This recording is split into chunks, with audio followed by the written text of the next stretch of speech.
നുണ പരത്തിവിടുന്ന കബീറത്താണ്. ഹദീസിലുണ്ട്, ഇസ്രാഇന്റെ രാത്രിയിലെ ഹബീബ് സല്ലല്ലാഹു അലൈഹി വസല്ലം തങ്ങൾ കളവ് പറയുന്ന ആൾക്കുള്ള ശിക്ഷ കണ്ടു. എങ്ങനെ ശിക്ഷ? അയാളെ തൊള്ളന്റെ ഒരു ഭാഗം ഇങ്ങനെ കീറിയിട്ട് ഇങ്ങോട്ട് കൊണ്ടുപോകും, കീറുകയാണ്. അങ്ങനെ ഇവിടെ എത്തിയാൽ പിന്നെ മറ്റേ ഭാഗം ഇങ്ങനെ കീറും. ഈ ഭാഗം കീറുമ്പോഴേക്ക് ഈ ഭാഗം പൂർണ്ണമായിട്ടാണ്, പിന്നെയും അത് കീറും. അവിടെ കീറുമ്പോഴേക്ക് മറ്റേ ഭാഗം പൂരിപ്പിച്ചിട്ട് പിന്നെയും അത് കീറും. ഇങ്ങനെ കീറിക്കൊണ്ടിരിക്കുകയാണ്. അപ്പൊ ഇതാരാന്ന് ചോദിച്ചപ്പോ പറഞ്ഞു, ഇത് ഒരു കളവ് പറയും, ആ കളവ് ലോകത്തിന്റെ എല്ലാ ഭാഗത്തും എത്തിക്കാൻ ശ്രമിക്കും. അതാണ് ഇപ്പൊ ഷെയർ ചെയ്യാന്നാണ് പരിപാടി. ഒരാളൊരു കളവ് പറയാ, ആ കളവെല്ലാവരും ഷെയർ ചെയ്തതിൽ പങ്കാളികളാകുക. ഒരിക്കലും പാടില്ല സഹോദരങ്ങളെ, ശ്രദ്ധിക്കണം. നമ്മൾ ഫാസിഖീങ്ങളായിക്കൂടാ, ഫിസ്ക് വന്നുകൂടാ.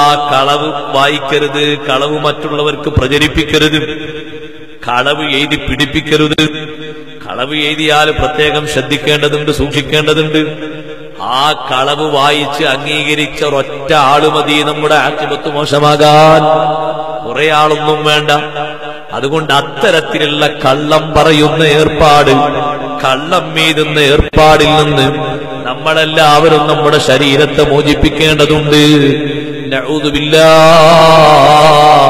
മുഅ്മിനായ ഒരു മനുഷ്യൻ ഒരിക്കലും കളവ് ചേരൂല.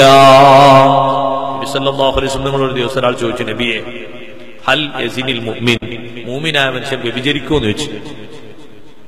തങ്ങൾ പറഞ്ഞൊരു പക്ഷെ അങ്ങനെ ഉണ്ടായേക്കാം എന്ന് പറഞ്ഞു.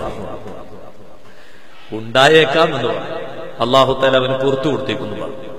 രണ്ടാമത് ചോദിക്കും, ഹൽ യസിനിഖുൽ മുഅ്മിൻ, മുഅ്മിനായ മനുഷ്യൻ മോഷണം നടത്തും നബിയെ. ഒരു പക്ഷെ അതും ഉണ്ടായേക്കാം, അവന്റെ ഏതെങ്കിലും സാഹചര്യങ്ങൾ കൊണ്ട് അള്ളാഹു പുറത്തു കൊടുത്തേക്കുന്നു പറഞ്ഞു. ഹൽ യക്ദിബുൽ മുഅ്മിൻ, മൂന്നാമത്തെ ചോദ്യം, മുഅ്മിൻ കള്ളം പറയോ നബിയെ?